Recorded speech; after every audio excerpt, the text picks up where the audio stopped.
क्या भगवान ने छोटे छोटे जीवों को मनुष्यों का भोजन बनने के लिए भेजा है? दोस्तों, मांस खाना पुण्य है या पाप, आज मैं आपको इसी विषय में समझाऊंगा। क्या पशु पक्षी, भेड़ बकरी, मुर्गा मछली, इन समस्त प्राणियों का मांस खाने से मनुष्य को पाप नहीं लगता है? तो आइए आज की इस वीडियो में समझते हैं कि छोटे छोटे जीवों को मारकर खाना कितना सही है और कितना गलत। आजकल ऐसे हजारों लाखों लोग मिल जाएंगे जो मांस खाने को सही मानते हैं। वह कहते हैं कि ईश्वर ने इन सब चीजों को हमें खाने के लिए ही बनाया है, अगर हम खाएंगे नहीं तो इनका होगा क्या। इस दुनिया में कुछ लोग ऐसे भी हैं जो जीव हिंसा करना घोर अपराध समझते हैं। मांस खाना उनके लिए बहुत बड़े पाप की बात है। आज मैं आपको इसमें कुछ महत्वपूर्ण बातें समझाऊंगा, जिससे यह स्पष्ट हो जाएगा कि मांस खाना कितना सही है और कितना गलत। दोस्तों, किसी गांव की बात है। उस गांव में एक धनी व्यक्ति रहता था। वह किसी लंबी तीर्थ यात्रा पर जाना चाहता था। जाने से पहले उसने अपने यहां एक दावत रखी। उसमें गांव के लोगों को आमंत्रित किया। सब लोग उसके यहां दावत खाने के लिए आए। उसका यह मानना था कि ईश्वर ने भेड़ बकरी मुर्गा मछलियां, इन जीवों को इंसानों को खाने के लिए बनाया है। इसलिए उसने अपने यहां दावत में भेड़ और मछलियों का मांस पकवाया। उसके यहां आए हुए सभी मेहमानों को मेड़ और मछलियों का मांस परोसा गया। खाने वालों ने खाया और जो मांस खाना पाप समझते थे उन्होंने नहीं खाया। भोजन कार्यक्रम समाप्त होने के बाद उस धनी आदमी ने सभी मेहमानों को विदाई से पूर्व एक जगह बैठाकर कुछ भाषण देना शुरू किया। कई तरह की बातों पर उसने लोगों को समझाया। उन बातों में एक बात यह भी थी कि परमात्मा कितना कृपालु है। उसने अन्य भोजन के साथ साथ मनुष्यों को खाने के लिए स्वादिष्ट मछलियां और कई तरह के पशु पक्षियों को जन्म दिया है। उसकी इस बात का अधिकतर लोगों ने समर्थन किया। उसी सभा में एक 12 साल का लड़का बैठा हुआ था। उसने उस धनिक की बात को काटकर उससे कहा, श्रीमान जी, आप गलत कह रहे हैं। लड़के को उस धनिक की बात को काटते हुए देखा तो वहां उपस्थित सब लोग आश्चर्यचकित रह गए। धनिक बोला, बेटे, तुम क्या कहना चाहते हो? तब उत्तर में लड़का कहता है, श्रीमान जी, माना कि यह समस्त जीव परमात्मा ने बनाए हैं, परंतु आपको मारकर खाने के लिए नहीं। मछलियां, मेमने, मेढ़, बकरा, मुर्गा इत्यादि पृथ्वी पर रहने वाले समस्त जीव जंतु मनुष्यों की तरह ही पैदा होते हैं और मनुष्यों की तरह ही उनकी मृत्यु होती है। मनुष्यों की तरह ही उन्हें पीड़ा होती है। कोई भी प्राणी किसी अन्य प्राणी से श्रेष्ठ और विशेष नहीं है। वह अलग बात है कि आपकी बुद्धि विकसित है और पशुओं की बुद्धि इतनी विकसित नहीं होती। लेकिन आपकी विकसित बुद्धि का यह मानना गलत है कि अधिक शक्तिशाली और बुद्धिमान प्राणी अपने से कम शक्तिशाली और कम बुद्धि वाले जीवों को खा सकते हैं। यह कहना गलत है कि ईश्वर ने यह मूक प्राणी हमारे भोजन के लिए बनाए हैं।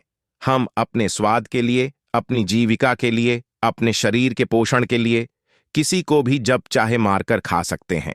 बात सिर्फ यह है कि हम इतने ताकतवर और चतुर हैं कि जब चाहे उन्हें पकड़कर मार सकते हैं। अपनों से कमजोर पर तो दुनिया रोब दिखा लेती है। इसका मतलब यह नहीं कि वे आपसे कमजोर हैं। आपकी पकड़ में आ जाते हैं तो भगवान ने उन्हें आपके खाने के लिए बना दिया है।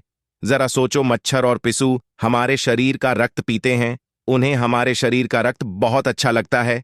शेर, चीता और भेड़िया, उनको भी हमारे शरीर का मांस बहुत स्वादिष्ट लगेगा और वे जब चाहे हमें पकड़कर हमारा शिकार भी कर सकते हैं। तो इसका मतलब यह नहीं हुआ कि भगवान ने हमारे लिए शेर, चीता, भेड़ियों के लिए बनाया है। यदि आप ऐसा मानते हैं तो फिर शेर, चीता, भेड़िया से अपनी रक्षा क्यों करते हो? आपका भोजन भगवान ने मेमना, मेढ़ा, बकरा, मुर्गा, मछलियों को बनाया है, तो शेर, चीता, भेड़ियों का भोजन आपको जरूर बनाया होगा। दोस्तों, यह उन मनुष्यों की अज्ञानता का नतीजा है जो दया से रहित हो चुके हैं, जो अपने से कमजोर, दुर्बल और मूक प्राणियों को पकड़ लेते हैं और फिर उन्हें अपना भोजन मानते हैं। अगर आपसे शक्तिशाली प्राणी आपको पकड़कर अपना भोजन माने तो आप बचने के लिए क्यों छटपटाते हो? उसे अपना शरीर क्यों नहीं खा लेने देते? शायद है भगवान ने ही आपको उसका भोजन बनाया हो। उस छोटे से लड़के का जवाब सुनकर धनिक का मुंह बंद हो गया। सब लोगों ने ताली बजाकर उस बच्चे के जवाब का समर्थन किया। लड़का बोला, सुनो, मैं तुम्हें भगवान श्री कृष्ण का एक और उपदेश सुनाता हूं। एक बार भगवान मुरली मनोहर एक पेड़ के नीचे बैठकर मुरली बजा रहे थे। तभी विपत्ति का मारा एक हिरण तेजी से भागता हुआ आया और भगवान श्री कृष्ण के पीछे छुप गया। वो मृग बहुत ही घबराया हुआ था। मृग को अत्यंत भयभीत देखकर भगवान ने मुरली बजाना बंद कर दिया और उस मृग से पूछने लगे, हे मृग, तुम इतने व्याकुल क्यों हो? तुम्हें क्या दुख है? किसके डर से तुम छुपने का प्रयास कर रहे हो? श्री कृष्ण मृग से ये पूछ ही रहे थे, तभी हाथ में धनुष बाण लिए वहां एक शिकारी आ पहुंचा और बोला, ए बालक, इस मृग को मुझे दे दें। ये मेरा शिकार है। मैंने इसे आखेट बनाने के लिए काफी दूर से इसका पीछा किया है, इसलिए इस पर मेरा अधिकार है। शिकारी की बात का जवाब देते हुए भगवान श्री कृष्ण बोले, किसी भी जीव पर किसी का अधिकार नहीं होता। हर जीवित प्राणी पर केवल उसका ही अधिकार होता है। शिकारी कहता है, नहीं नहीं, यह मेरा शिकार है और मैं इसे मारकर इसके मांस को पकाकर खाऊंगा। तब श्री कृष्ण कहते हैं, अब ये निर्दय प्राणी, किसी को मारने का अधिकार तुम्हें किसने दे दिया? यह अधिकार तो उसको भी प्राप्त नहीं होता जिसने उसे जन्म दिया है। किसी भी जीव को मारना पापों की श्रेणी में आता है। क्या तुम धर्म को नहीं मानते?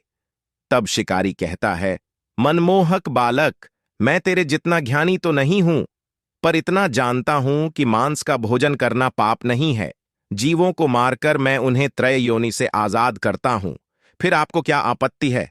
वैसे भी कोई ना कोई इन्हें मारकर खा ही जाएगा। अगर जीव हत्या पाप है तो राजा लोग इन्हें मारने का शौक क्यों रखते हैं?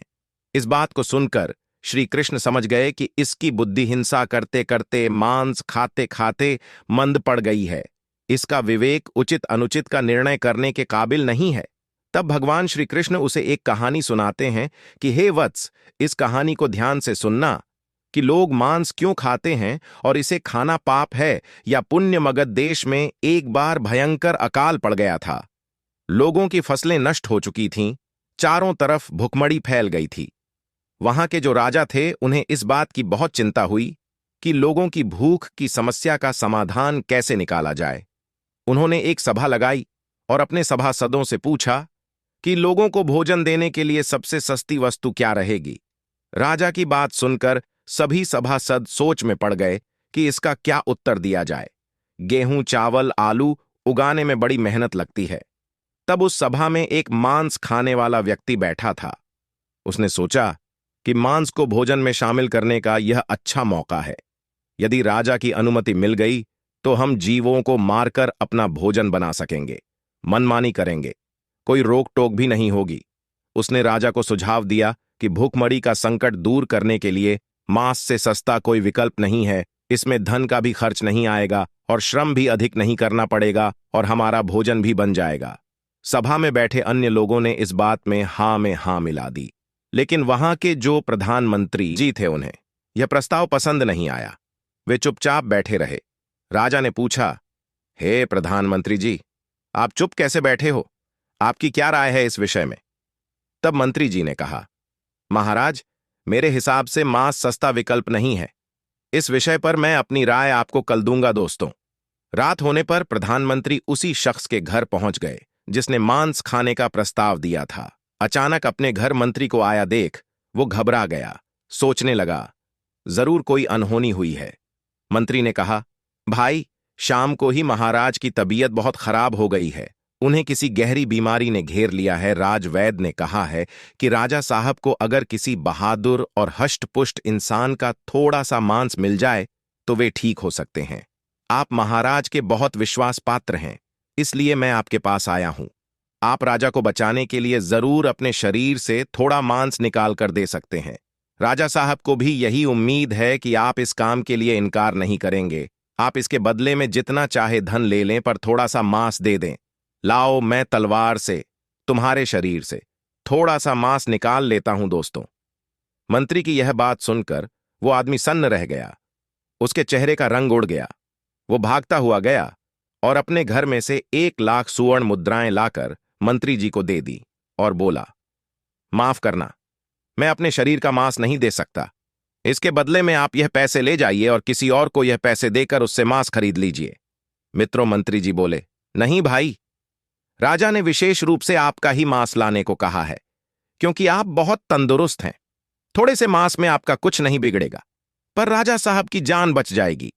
इसके लिए मैं तुम्हें राजा से बोलकर मंत्री पद भी दिलवा दूंगा। कृपया आप देरी ना करें। थोड़ा सा मांस निकाल कर दे दे मित्रों। वो शख्स मंत्री जी के पैरों में गिरकर बोला, मंत्री जी मुझे माफ कर दो, इसके बदले में आपको अपना सब कुछ देने को तैयार हूं, पर मैं अपने शरीर को काट कर मांस नहीं दे सकता। इतना कहकर वह वहां से भागने लगा।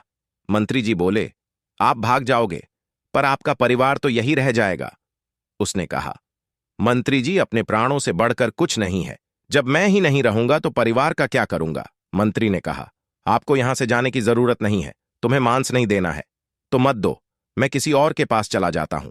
इतना कहकर मंत्री जी उससे 1 लाख स्वर्ण मुद्रा लेकर चले गए। अब उसके जान में जान आई दोस्तों। इस प्रकार प्रधानमंत्री एक एक करके सभी मंत्रियों के घर गए, सबसे थोड़े से मांस का आग्रह किया, पर सबने अपनी अपनी तिजोरियों से किसी ने 1 लाख, किसी ने 2 लाख, किसी ने 10 लाख रुपए तो दे दिए, पर अपने शरीर का मांस नहीं दिया। मंत्री जी उन पैसों को लेकर अपने घर चले आए। वो रकम करोड़ों में इकट्ठी हो चुकी थी। अगले दिन सारे मंत्री सुबह सुबह ही राजा के पास पहुंच गए कि देखें राजा साहब स्वस्थ हैं या नहीं। उधर प्रधानमंत्री जी भी उन सारे पैसों को लेकर राजा के पास पहुंचे और उन पैसों को राजा के सामने रख दिया। वे पैसे करोड़ों में थे। राजा ने पूछा, मंत्री जी इतने पैसे किस लिए लाए हो? तब मंत्री जी ने पूरी कहानी सुनाई कि महाराज, मैंने झूठ मूठ का एक नाटक किया था। मैंने उन समस्त मंत्रियों से यह कहा कि राजा साहब की तबीयत बहुत खराब है, यदि उन्हें थोड़ा सा मनुष्य का मांस मिल जाए तो वे ठीक हो सकते हैं। महाराज, मंत्रियों ने मुझे इतने पैसे तो दे दिए, पर आपके उपचार के लिए अपने शरीर से थोड़ा सा मांस नहीं दिया। कल लोग सभा में मांस का भोजन बहुत सस्ता बता रहे थे। अब आप ही सोचिए कि जीवित प्राणी का मांस कितना सस्ता है और कितना महंगा कि थोड़े से मांस के लिए करोड़ों रुपए देकर उन्होंने मांस देने से इनकार कर दिया। मित्रों, मंत्री जी की बात राजा को अच्छी तरह समझ में आ चुकी थी। इधर भगवान श्री कृष्ण ने उस शिकारी को समझाया कि देखो, अपना शरीर सबको प्रिय होता है, चाहे वह मनुष्य हो या कोई पशु। सबके मांस की उतनी ही कीमत होती है जितना सबके प्राण उतने ही मूल्यवान होते हैं जितने कि आपके। इसलिए किसी के शरीर को कष्ट नहीं पहुंचाना चाहिए। मनुष्य के जब अपने प्राणों पर आ बनती है तब तो उसे अपना शरीर बहुत प्रिय लगता है। दूसरे जीवों को मारने में वह एक पल भी नहीं लगाता, क्योंकि वो दर्दनाक पीड़ा उसको होती है, आपको नहीं। जिस दिन आपको होगी उस दिन मांस की कीमत आपको समझ आ जाएगी। दोस्तों, मैं उम्मीद करता हूं कि भगवान लोगों की मानसिकता को बदले, उन्हें इस बात का एहसास कराए कि जीव हिंसा मनुष्य के समान ही अपराध है। छोटे से लेकर बड़े जीवों को जीने का परमात्मा ने पूरा अधिकार दिया है। उनका जीवन व्यर्थ नष्ट न करें। अपने से थोड़े से आनंद के लिए, थोड़े से स्वाद के लिए उनका जीवन ना लें। सबको उतना ही कष्ट होता है जितना कि आपको। दोस्तों, मैं उम्मीद करता हूं कि यह कहानी, ये विचार आपको जरूर पसंद आए होंगे। यदि वीडियो पसंद आया हो तो आगे भी शेयर करना। मिलते हैं अगली वीडियो में एक नई चर्चा के साथ। आप सभी का बहुत बहुत धन्यवाद। जय श्री कृष्ण।